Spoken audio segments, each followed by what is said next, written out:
And his challenge and question goes to Dr. Ali. We start your question now. Jesse? Shabir, by what means do you use to measure the truth of your absolute worldviews over those of Christians, Hindus, Sikhs, Jews, atheists, etc.? If your account of reality is closer to the truth than either Dr. Costa's or mine and everyone else in the world who are not Muslim, where is your reality measuring stick which would convince all of us here tonight that what you are saying is absolutely true?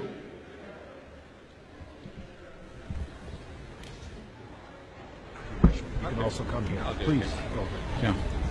Thank you for that question, Dr. DiCarlo. I wouldn't answer from the point of view of absolute truth, but I would answer from the point of view of my own relative experience. Like all of us, I have a certain history. I've been educated in a certain way. I've been brought up in a certain way. I've had certain experiences in life that have led me to where I am now and what I believe now. But having said that, it seems to me from my brief survey of the world's religions that if there is a religion to pick, then to me the religion is Islam. Going outside of the religious sphere and to think about atheism and other non-beliefs that are out there, or non-theistic beliefs that are out there, again I believe that Islam makes sense. Some of the problems Dr. DiCarlo mentioned here today with regards to belief in God, knowledge of God and His omnipotence, His benevolence and so on, I do not see these to be problems in the Islamic conception of faith in God. The Quran in Islam I believe to be one of the most motivating factors for me. When I study the Quran, I become entirely impressed that this is a revelation from the Almighty God.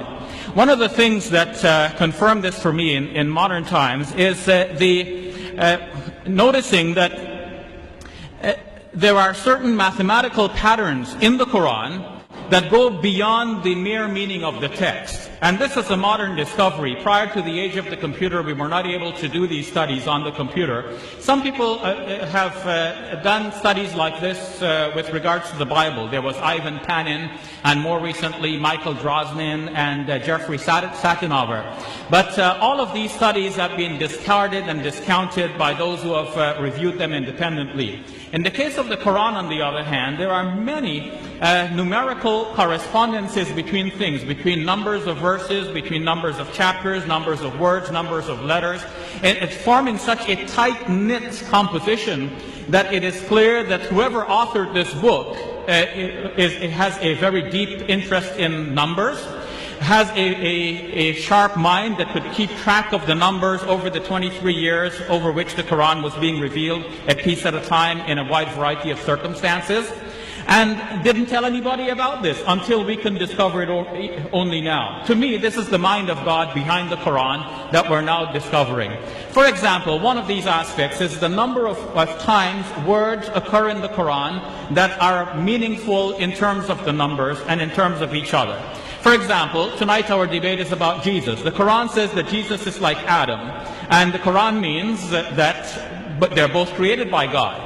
But there is another way in which Jesus is like Adam in the Quran. Each name, Jesus and Adam, occurs in the Quran 25 times. And if only once do they occur in the same verse, and another time in the same chapter.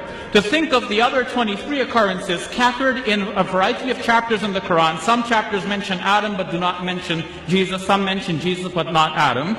And to keep count of the Prophet now reciting a piece at a time over 23 years in a variety of circumstances. How does he remember how many times he said Adam and how many times he said Jesus? More than this. The Quran mentions man, Rajul, 24 times, and Imra, a woman, also 24 times. The Quran mentions Satan, an angel. Satan 68 times, angel 68 times as well. The Quran contrasts this life with the life hereafter. Dunya in the Quran occurs 115 times. Akhirah, the life hereafter, also 115 times. What accounts for this phenomenon? What are the chances that you pick up a book, any book, and you ask yourself, how many times does this book mention the word day? Now, any book will tell you that there are 365 and a quarter days in a year. Now, and every child almost knows that. But what are the chances that the book mentions the word day exactly 365 times? The chance is very remote. The Quran does precisely that. If one were to count the word yawm in Arabic without any suffixes in the Quran, it occurs exactly 365 times. This is one part of a larger phenomenon in which we see that the Quran measures things. Things are measured in the Quran, and the Quran actually draws attention to this. The last verse of the 72nd chapter says that God has measured everything numerically. No one realized at the time that this was actually about the Quran as well. In fact, there are things in the Quran that are measured numerically, and we're only discovering that now. As Adam Smith said in the world of economics, there is an invisible hand guiding everything. To me, there is the invisible hand of God and the mind of God guiding the revelation and the eventual compilation of the Quran as we have it now. Thank you very much.